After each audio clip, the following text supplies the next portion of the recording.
Welcome to bird media. నేను గార్తి. ఇప్పుడు తెలంగాణలో ముఖ్య చర్చనీయాంశం ఏదైనా ఉందంటే అది బీఆర్ఎస్ పార్టీ గురించి నడుస్తుంది. ఆ పార్టీ నుంచి ఎమ్మెల్సీ కవితను తొలగించడంతో ఆ పార్టీని, కేసీఆర్ కుటుంబాన్ని అన్ని రాజకీయ పార్టీలు టార్గెట్ చేశాయనడంలో అసలు సందేహం లేదు. ఇప్పుడు తెరపైకి మరో వాదన కూడా వచ్చింది. అదేంటంటే కాళేశ్వరం ఇష్యూని డైవర్ట్ చేయడానికే కవిత ఇష్యూని తెర మీదకి తీసుకొచ్చారంటూ కేంద్ర మంత్రి, బీజేపీ ఎంపీ అయినటువంటి బండి సంజయ్ చేసిన వ్యాఖ్యలు ఇప్పుడు చర్చనీయాంశంగా మారాయి. ఆయనే కాదు, బీజేపీకి చెందిన మరో ఎంపీ డీకే అరుణ కూడా ఇదే వ్యాఖ్యలు చేశారు. అసలు కాంగ్రెస్ వాళ్లతో కుమ్మక్కై బీఆర్ఎస్ వాళ్ళు ఈ డ్రామాలు చేస్తున్నారని ఆ ఇద్దరు ఆరోపించారు. మరి కవిత సస్పెండ్ కాలేదు, మనం అనుకుంటున్నాం అంతే అంటున్నారు. ఇదంతా డ్రామా అంటూ బండి సంజయ్ అయితే కొన్ని కీలక వ్యాఖ్యలు కూడా చేశారు. మరి బండి సంజయ్ ప్రకారం చూస్తే కవితపై వచ్చిన ఆరోపణలు, ఆమె వ్యవహారాలు కూడా అటు కాళేశ్వరం ప్రాజెక్టులోని అవినీతి నుండి ప్రజల దృష్టి మరలించడానికే ఇవి జరుగుతున్నాయి, ఈ డ్రామాలన్నీ అని కూడా ఈ బీజేపీ నేతలు ఘంటాపదంగా చెప్తున్నారు. ఇటు బీఆర్ఎస్, కాంగ్రెస్ పార్టీలు ఈ రెండు కుమ్మక్కై కూడా ఈ నాటకాలు ఆడుతున్నాయని ఆయన ఆరోపణలు చేశారు.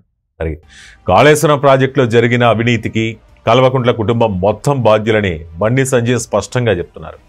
మరి ఈ ఆరోపణల వెనక రాజకీయ ప్రయోజనాలు కూడా ఉన్నాయట. కవితను పదవి నుంచి తొలగించడం, ఆమె రాజీనామా చేయటం కేవలం ఒక డ్రామా అని బండి సంజయ్ నొక్కి చెప్తున్నారు. మరి ప్రజలకు ఇదంతా ఒక నాటకంలా కనిపిస్తుంది, ఒక స్క్రిప్టెడ్ డ్రామాలాగా కనిపిస్తోంది. బీఆర్ఎస్, కాంగ్రెస్ మధ్య లోపాయికారి ఒప్పందాలు ఉన్నాయి అని మరోసారి బహిర్గతమైందంటూ ఆయన చెప్తారు. దొందు దొందే అన్న సామెత వాడి ఈ రెండు పార్టీల తీరు కూడా ఒకే విధంగా ఉంది అనేటటువంటి అభిప్రాయం కూడా వ్యక్తం చేశారు. ఇక కేసీఆర్ కుటుంబంపై కూడా ఆయన కొన్ని ఆరోపణలు చేశారు. కేసీఆర్ లేకపోతే అసలు కవిత ఎవరు అని ప్రశ్నించారు. కేసీఆర్ ప్రాపకం వల్ల కవితకు రాజకీయంగా గుర్తింపు వచ్చింది. కేసీఆర్ కూతురనే ముద్ర వల్లే ఆమె ఈరోజు పాలిటిక్స్లో ఈ పరిస్థితిలో ఉన్నారు. అసలు హరీష్ రావు, సంతోష్ రావు వంటి నాయకులు కేసీఆర్ అనుమతి లేకుండా ఏమైనా చేస్తారా? అటువంటి పరిస్థితి లేరు, ఖచ్చితంగా చేయరు. కవిత వ్యవహారాల్లో వారి ప్రమేయం కూడా కేసీఆర్కు తెలుసు.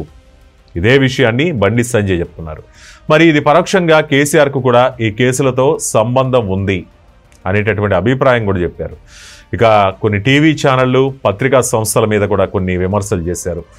టీవీ ఛానళ్లు, మీడియా సంస్థలు బీఆర్ఎస్ కవిత అంశాలపై ఎక్కువ దృష్టి పెట్టడం మానేయాలి. ఇదొక్కటే కాదు, దేశంలో చాలా విషయాలు కూడా జరుగుతున్నాయి, వాటిపైన కూడా మీ దృష్టి పెట్టండి. మీకు బ్రేకింగ్ న్యూస్ల కంటే ప్రజలకు ఉపయోగపడే విషయాలపై దృష్టి పెట్టండి అనేది సూచించారు. ఇది రాజకీయ నాయకులు తరచుగా చేసే విమర్శలు ఇవన్నీ, ఎందుకంటే మీడియా ఎక్కువ ప్రాధాన్యత ఇస్తుంది కాబట్టి. ఇక ఈ వ్యాఖ్యలన్నీ కూడా భారతీయ జనతా పార్టీ వ్యూహంలో భాగమే అనుకోవచ్చు. ఇక తెలంగాణలో బీఆర్ఎస్ ప్రభుత్వాన్ని, ముఖ్యంగా కేసీఆర్ కుటుంబాన్ని నిరంతరం విమర్శించడం, వారి అవినీతిని ప్రజలకు తెలియచేయడమే ఇప్పుడు బీజేపీ లక్ష్యంగా కూడా పెట్టుకుని ఉండొచ్చు.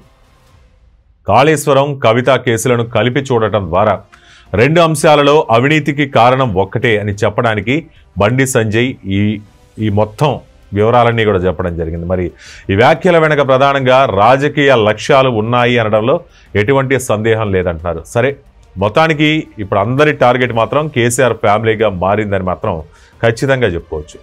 ఈ అంశంపై మీ అభిప్రాయాలు కామెంట్ రూపంలో తెలియజేయండి. చూస్తూనే ఉండండి బర్డ్ మీడియా. ఈ వీడియో కనుక మీకు నచ్చినట్టయితే లైక్ చేయండి, షేర్ చేయండి, సబ్స్క్రైబ్ చేయండి. అలాగే పక్కనే ఉన్న బెల్ ఐకాన్ని క్లిక్ చేయండి.